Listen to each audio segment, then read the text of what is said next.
Hey, I'm Bronkar Lee. I'm Aaron Williams. And together we are Collision of Rhythm.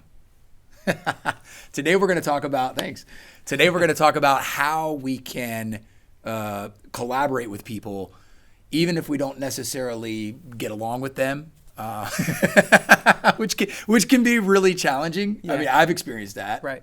Or get along with them in the way that we wish that we did. Yeah. Or have the response from them that we desire. Yeah. So do you have any specific situations that you can think of where you've had to? Yes, definitely. Well, for me. Which one? Okay. I'm just kind of improving here. Yeah. Okay, so I teach lots of different students. Some of them are easier to work with than others. Mm-hmm. You know, there's always some students who are, for some reason, they're really responsive, really kind of self-driven, self-motivated. There are some students who I have to really try hard to get to either cooperate or just to show up on time or to practice their part for their piece that we're playing in music class. But one thing that I found that helps a ton, and I just discovered this recently, actually through some of the collaborations that Bronkar and I have done, is my mindset changes so much of that collaboration with that particular person. There's only so much that I can do. So we have to first admit there's only so much you can do about their state of mind. But there's a lot you can do for your own state of mind. Changing my state of mind and realizing that, I don't have to let this difficulty in this collaboration make it more difficult by me having a negative perception or negative expectation. So if I remain positive, remain open, a lot of times that person ends up becoming more positive and more open just by virtue of me being more positive and more open. Yeah, so you're setting that tone and they're naturally kind of matching that. Yeah. What about you? In life, we're going to get, answers to the questions that we ask. Yeah. Right? That's in general. Like anywhere, you just go out and interact with anybody and ask a question, you're going to get an answer that's relevant to that question, right?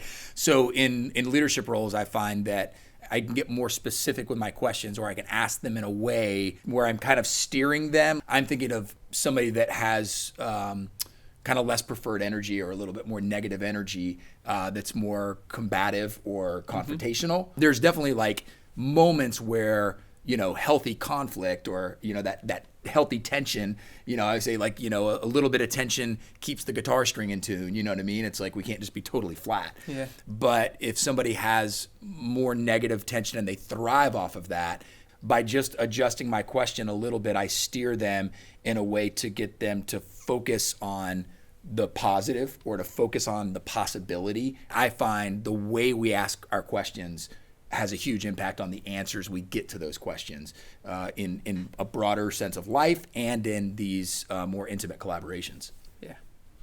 And I'm also thinking about it from the opposite perspective to where, because I'm often, as are you, a mentor in a lot of these situations or some kind of a coach or some kind of a leader.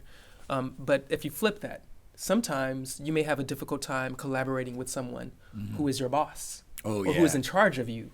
Yeah. And you don't feel like you necessarily have permission even to speak your mind freely or to offer your suggestions or to even ask those questions that may make them think of things differently. Because maybe just making them challenging their thought process could be something that is a scary scenario for you that could lead to some undesired consequences. Yeah.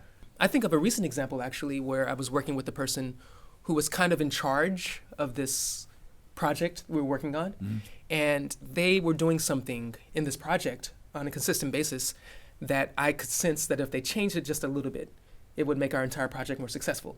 The fourth time we met together, I actually went up to the person and said, I just noticed that blah, blah, blah, blah, blah. And sometimes when you do a certain thing this way, you get a certain type of response from our group. Maybe you can try taking this part of the thing that you do and maybe presenting it this way. And then after we go after you, it'll be blah, blah, blah.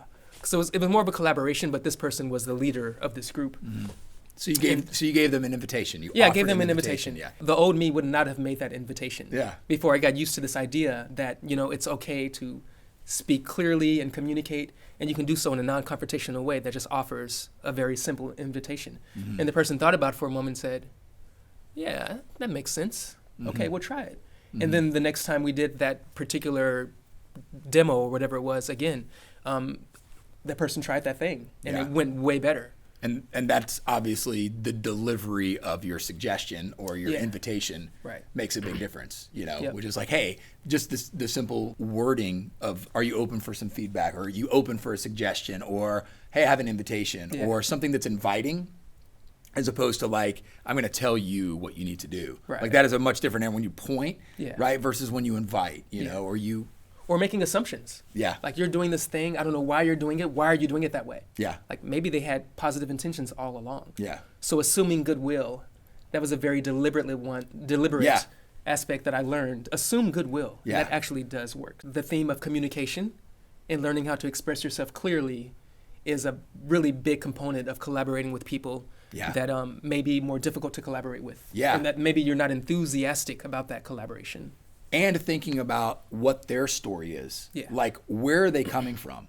You know, I'm gonna communicate slightly differently to, you know, a dude that's a bachelor, you know, versus a single mom that has 4 kids, you know, and works 2 jobs. You know, it's like knowing a little bit about their story can allow me to kind of shift my metaphor, shift my language, adopt my timbre, tempo, you know, and tonality of my voice. So thinking about your vocabulary and your language and communicating clearly, thinking about their perspective and where they're coming from, and remaining open-minded, assuming goodwill and good intentions. Yes. And also remember that your state of mind is something that you are more in control of. Yes. And that you can shift. And if you are feeling negativity or stress or anxiety around a certain collaboration, you can actually change those feelings. Definitely. Maybe by thinking about those first 2 also. Yeah. Yeah. That's it. So let us know what you think of this video. Thanks for being here.